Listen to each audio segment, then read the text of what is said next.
दोस्तों, आप सभी को मेरा नमस्कार, सत श्री अकाल, राम राम। आज की कहानी है सिखों के 10वें गुरु गोविंद सिंह और बाज के एक अनोखे और सच्चे रिश्ते पे आधारित। आप लोगों में से बहुतों ने सुना होगा, किताबों में पढ़ा होगा और चित्रों में देखा भी होगा कि गुरु साहब सदैव अपने साथ एक बाज रखते थे।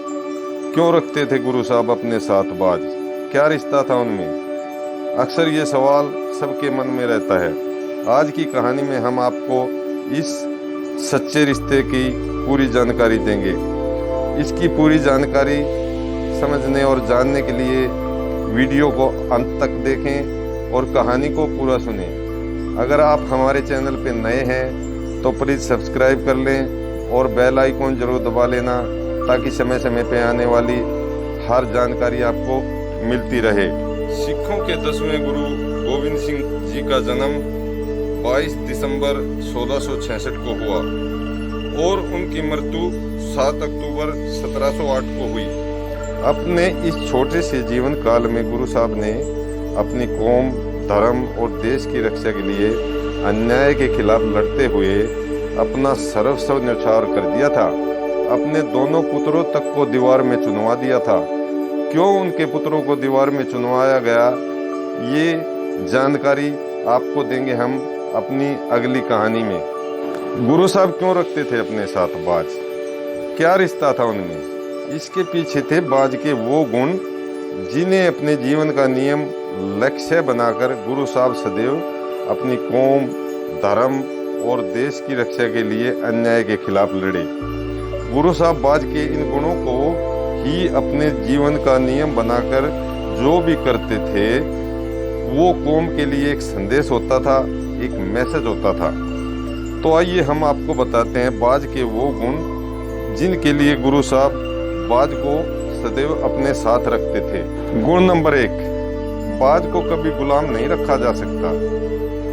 या तो वो पिंजरा तोड़ देगा या मर जाएगा, लेकिन गुलाम कभी नहीं रहेगा। गुण नंबर 2, बाज कभी किसी का किया हुआ शिकार नहीं खाता, वो अपना शिकार खुद करता है।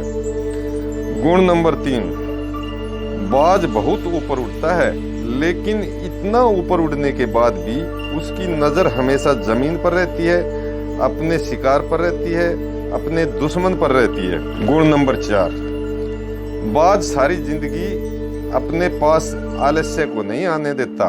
वो पूरी जिंदगी तत्पर रहता है अपने काम के लिए, अपने कर्तव्य के लिए, और यही नियम गुरु साहब के थे। गुण नंबर 5, बाज कभी अपना घर या घोंसला नहीं बनाता। 18वीं सदी में सिख भी ऐसा ही करते थे।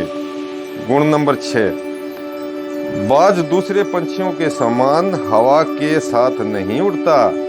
बाज हमेशा हवा के विपरीत दिशा में उड़ता है, और यही नियम गुरु साहब और सिखों का था। वो कभी दुश्मन के आगे नहीं भागे, सामने खड़े होकर डटकर मुकाबला किया और बहादुरी से लड़े। तो दोस्तों, ये थे बाज के वो गुण जिन्हें अपनाकर गुरु साहब और बाज को एक दूसरे का पूरक माना जाता है, और इसीलिए उनका ये रिश्ता इतिहास के पन्नों में याद किया जाता है और याद किया जाता रहेगा। इसीलिए मेरा गुरु साहब को सत सत प्रणाम।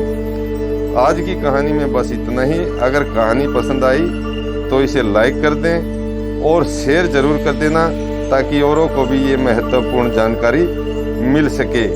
वाहे गुरु जी दा खालसा, वाहे गुरु जी दी फतेह।